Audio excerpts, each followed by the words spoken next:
ఎంఎస్టీవీకి స్వాగతం. రెండు తెలుగు రాష్ట్రాల ప్రజలకు నమస్కారాలు.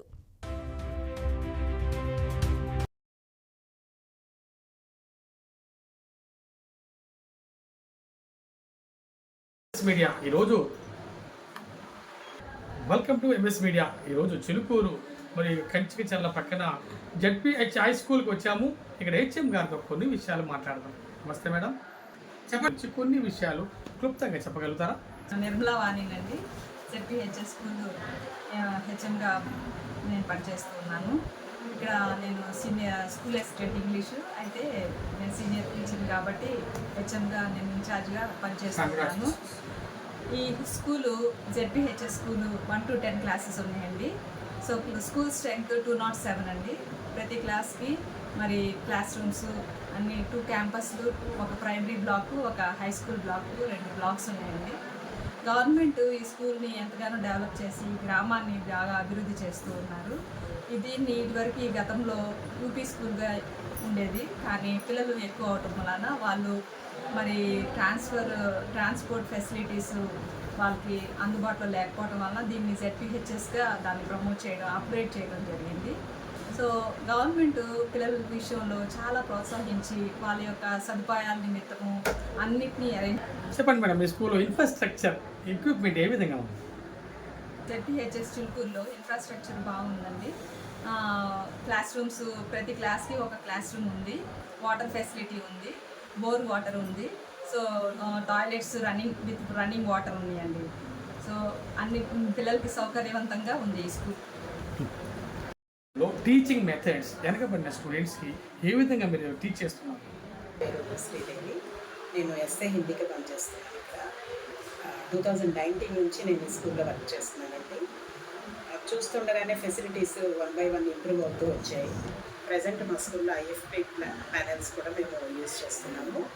ఐఎఫ్పి ప్యానెల్ ద్వారా ఏంటంటే యూట్యూబ్కి కనెక్ట్ చేసి మేము లెసన్స్ చెప్పడానికి కానీ, అట్లానే నోట్స్ ఏదైనా ఉన్నప్పుడు వాటిని ఫొటోస్ తీయడము, మేము వాటిని మళ్ళీ డిస్ప్లే చేసి పిల్లలకి చక్కగా మేము వాటిని డిస్ప్లే చేసి వెనక లాస్ట్ బెంచెస్లో కూర్చున్న పిల్లలు కూడా ఇంట్రెస్ట్గా పార్టిసిపేట్ చేసి ఈ నోట్స్ అవన్నీ రాసుకుంటున్నారు. తర్వాత ఆ పిక్చర్స్ ద్వారా ఏదైనా చూపించినప్పుడు పిల్లలు ఇంకొంచెం ఎక్కువగా ఇంట్రెస్ట్గా చూస్తారు కాబట్టి లెసన్స్ అవి కొన్ని మేము యూట్యూబ్లో చూపించినప్పుడు వాళ్ళు చాలా ఇంట్రెస్ట్గా పార్టిసిపేట్ చేస్తున్నారు. వెనకబడిన స్టూడెంట్స్ కూడా చాలా ఇంట్రెస్ట్గా యాక్టివ్గా అందులో పార్టిసిపేట్ చేస్తున్నారు. Thank you. చెప్పండి సార్, మీ స్కూల్ గురించి, విద్యార్థుల గురించి, వాళ్ళని ఏ విధంగా తీర్చిదిద్దుతారో కొన్ని విషయాలు చెప్పగలుగుతారా?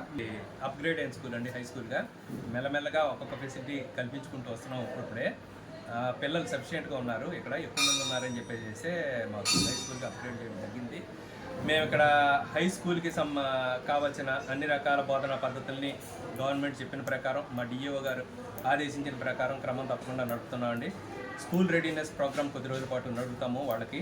అంటే అంతకుముందు ప్రీవియస్ క్లాసుల్లో విన్న వాటి గురించి, దాని గురించి మొదట కొద్ది రోజుల పాటు పూర్తిగా డ్రిల్లింగ్ ఇచ్చి, వాళ్ళు అంటే ఇప్పుడు 6th క్లాస్ వచ్చారు, వాళ్ళు 5thలో ఏం జరిగిందో ఆ విషయాల మీద, ఇప్పుడు 6thలో రాబోయే విషయాల మీద పూర్తి స్థాయిలో అవగాహన కల్పించిన తర్వాత మెయిన్ లెసన్స్ చెప్పడం అనేది జరుగుతుంది. ఇది గవర్నమెంట్ నిర్దేశించే ప్రోగ్రామే, దాని ప్రకారం ప్రస్తుతం జరుపుతున్నాము. ఇవి కాకుండా రెమెడియల్ క్లాసెస్ లాంటివి కూడా జరుపుతున్నాము. వెనుకబడిన విద్యార్థులకి, సిడి గ్రేడ్లో ఉన్న విద్యార్థులకి రెమెడియల్ క్లాసెస్ జరుపుతున్నాము. 10th క్లాస్ ఈ సంవత్సరం నుంచే మా స్కూల్లోకి రావడం జరిగింది. ఈ సంవత్సరం నుంచి వాళ్ళకి కూడా చివరిలో ఇక నుంచి ఆఫ్టర్ స్కూల్ కూడా మేము వాళ్ళకి కోచింగ్ ఇవ్వడం జరుగుతుంది. 10thలో వాళ్ళతో పాటుగా ప్రైమరీ వాళ్ళని కూడా కూర్చోబెట్టి వాళ్ళ తరగతులు వాళ్ళకి జరుపుతూ ఉంటాము. అన్ని రకాల పాఠ్యపుస్తకాలు వాళ్ళకి అందజేయడం జరిగింది. చక్కగా సఫిషియెంట్గా సరిపోయి పాఠ్యపుస్తకాలు, టెక్స్ట్ పుస్తకాలు కూడా చాలా చక్కగా సరిపోయి, ఏ విధమైన షార్టేజీ లేదు, పూర్తిగా వచ్చేసాయి. పిల్లలు కూడా చాలా ఇంట్రెస్ట్గా చదవడం మొదలెట్టారు. ఇవి కాకుండా ఇంకా చాలా రకాల ఫెసిలిటీస్ గవర్నమెంట్ కల్పిస్తుంది మాకు. వాళ్ళకి పుస్తకాలు ఇస్తున్నారు, షూస్ ఇస్తున్నారు, యూనిఫామ్స్ ఇస్తున్నారు, పెన్సిల్ లైట్ ఇస్తున్నారు, బ్యాగ్ ఇస్తున్నారు. ఇందువల్ల గవర్నమెంట్ స్కూళ్ళు అన్ని విధాల ప్రైవేట్ స్కూళ్ళ కన్నా మెరుగుగా ఉన్నాయి. టాలెంటెడ్ టీచర్లు ఉన్నాం మేము. అన్ని విధాల పేరెంట్స్ చేర్పించిన పేరెంట్స్ అందరూ సంతృప్తిని వ్యక్తం చేస్తున్నారు. చేర్పించకుండా వేరే చోట్ల చేర్పించిన వాళ్ళకి ఇంకా తెలియక వాళ్ళు వెళ్ళడమే ప్రైవేట్ స్కూళ్ళకి. చేర్పించిన పేరెంట్స్ మాత్రము గవర్నమెంట్ స్కూల్లో చదువు బాగుందని, మీ స్కూల్లో ఫెసిలిటీస్ బాగున్నాయండి అని సంతృప్తిని వ్యక్తం చేయడం జరుగుతుంది. ఓకే మేడం, మీ స్కూల్లో గవర్నమెంట్ తరఫున ఇచ్చే ఫెసిలిటీస్ సౌకర్యాలు ఏమైనా విద్యార్థులకు? రాధాకృష్ణ విద్యార్థి కిట్స్ ఇవ్వడం జరుగుతుంది. దీని వల్ల పిల్లలకి టెక్స్ట్ బుక్స్, నోట్ బుక్స్ చక్కగా చదవడానికి, రాయడానికి చాలా సులువుగా దొరుకుతుందండి. ఇదివరకు చాలా ఇబ్బంది పడేవాళ్ళు, కానీ నోట్ బుక్స్ కూడా చాలా కాస్ట్లీ బుక్స్ ఇచ్చి పిల్లలు రాసుకోవడానికి చాలా వీలు కలిగిస్తూ ఉన్నారు. తర్వాత వాళ్ళ యొక్క ఫైనాన్షియల్ నీడ్స్ కూడా పేరెంట్స్కి మీట్ అవుతూ తల్లికి వందనం పిల్లవాడికి 15,000 రూపాయలు అందజేస్తూ ఉన్నారు. తద్వారా పిల్లవాడు మానుకోకుండా స్కూల్కి వచ్చి మరి రెగ్యులర్ అవడానికి ఇది ఒక మంచి అవకాశంగా మేము భావిస్తున్నామండి. సో ఈ విధంగా పిల్లలకి ప్రోత్సహిస్తూ మిడ్ డే మీల్స్లో కూడా మరి గుడ్ నరిష్మెంట్తో కూడిన భోజన పదార్థాలతో ప్రతిరోజు మెనూ ఉంటుందండి. ఈ మెనూతో పాటు మరి రాగి జావా, మరి మిల్లెట్ చిక్కీ ఇంట్రడ్యూస్ చేశారండి ఈ సంవత్సరమే. పిల్లలు చాలా ఇష్టంగా దాన్ని తీసుకొని ఉంటున్నారు. సో 5 రోజులు ఎగ్స్ ప్రొవైడ్ చేస్తున్నారు, సాటర్డే స్వీట్ పొంగల్.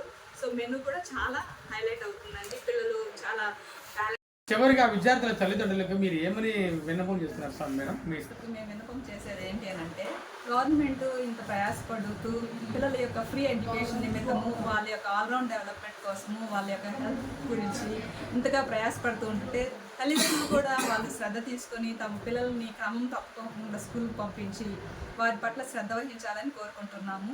వాళ్ళు కూడా స్కూల్కి హాజరవి మరి పిల్లలు వాళ్ళ యొక్క చదువు పట్ల ఎలా ఉన్నారో అని టీచర్స్ని ఎంక్వైరీ చేసుకోవడం వలన స్కూల్ అభివృద్ధి చెందుతుంది, పిల్లల యొక్క భవిష్యత్తు కూడా బాగుంటుందని నేను భావిస్తున్నానండి. నమస్తే. నమస్తే మేడం, చెప్పండి మేడం మీ పేరు? నా పేరు ఎన్వి కమల అండి. కమల గారు చెప్పండి, మరి ఎన్ని సంవత్సరాలు ఇక్కడ సర్వీస్ చేశారు మీరు? మొత్తం 37 సంవత్సరాలు సర్వీస్ చేశానండి. ఈ సంవత్సరం ఈ స్కూల్కి వచ్చి 1 సంవత్సరం అయింది. 1 సంవత్సర కాలంలో కూడా నేను ఎంతో ఎక్కడ లేని అనుభూతిని, ఆప్యాయతని అంతా పొందాను. పిల్లలు కూడా చక్కగా టీచర్స్ చెప్పిన లెసన్స్ని రిసీవ్ చేసుకోవడంలో కానివ్వండి, మనం చెప్పిన మాటలను అర్థం చేసుకోవడంలో కానివ్వండి, మంచి పిల్లలు బాగా మంచి వినయ విధేయతలతో ఉంటున్నారు.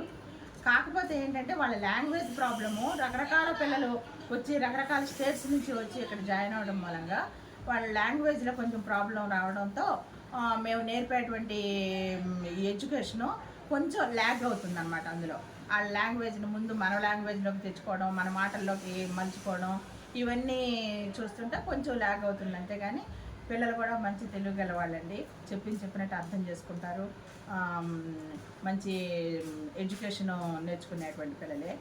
అదేవిధంగా తల్లిదండ్రుల్లో కూడా మార్పు వచ్చి తల్లిదండ్రులు పంపిస్తూనే ఉన్నారు, కానీ పిల్లలు ఏం చేస్తున్నారంటే తల్లిదండ్రులు బయట ఉండడం మూలంగా స్కూల్కి రావడం అనేది కొంచెం డ్రాప్అవుట్స్ లాగా రావట్లేదు. వాళ్ళని మళ్ళీ మా టీచర్స్ అందరూ మేము వెళ్ళి క్యాంపెయినింగ్లో కానివ్వండి, మా హెచ్ఎం గారు క్యాంపెయినింగ్ చాలా బాగా చేస్తారు. సమ్మర్లో కూడా చాలా బాగా చేసి పిల్లలందరినీ కూడా స్కూల్కి తీసుకురావడంలో ఎంతో కృషి చేశారండి. అలా చేయటం మూలంగా మేము ఈ సంవత్సరం 10th క్లాస్ను కూడా వచ్చింది. ఈ 10th క్లాస్లో స్టడీ అవర్లు అవన్నీ పెట్టుకొని మేము 10th క్లాస్ 100% తీసుకురావడానికి ట్రై చేస్తామని కోరుకుంటున్నాము. కమల గారు ఈ స్కూల్లో 1 ఇయర్గా చేశారు. 32 ఇయర్స్ ఎక్స్పీరియన్స్తో, 37 ఇయర్స్తో ఎక్స్పీరియన్స్తో విద్యార్థులకు ఎంతో సమయాన్ని కేటాయించి ఆమె విలువైన సమయాన్ని కేటాయించారు. ఈ నెలాఖరులో రిటైర్డ్ అవుతున్నారంట. ఆమెకి పదవి విరమణ అడ్వాన్స్ శుభాకాంక్షలు మేడం. మీరు ఇంకా అత్యున్నత పదవులు చేపట్టాలని, ఇంకా దేవుడు మీకు ఆయుధ ఆరోగ్యాలు ఇవ్వాలని మేము మా టీవీ మీడియా ద్వారా మేము కోరుకుంటున్నాం. కంగ్రాచులేషన్స్. చిలుకూరు మరి జెడ్పీహెచ్ స్కూల్లో హెచ్ఎంగా చాలా విషయాలు చెప్పారు. ఎందుకంటే అత్యుత్తమ క్రమశిక్షణతో కూడినటువంటి ఈ స్కూలు, అదేవిధంగా హెచ్ఎం గారు పర్యవేక్షణ, ఎంతోమందిని మరి మోటివేషన్ చేసి మరి వాళ్ళ ఇళ్లకు తిరిగి గవర్నమెంట్ స్కూల్స్ రమ్మని వాళ్ళని మోటివేషన్ చేసినటువంటి మేడం గారు అభినందనలు తెలియపరుస్తున్నాం. Congratulations, heartly welcome. MS media, ప్రతి చోట ప్రజల మాట.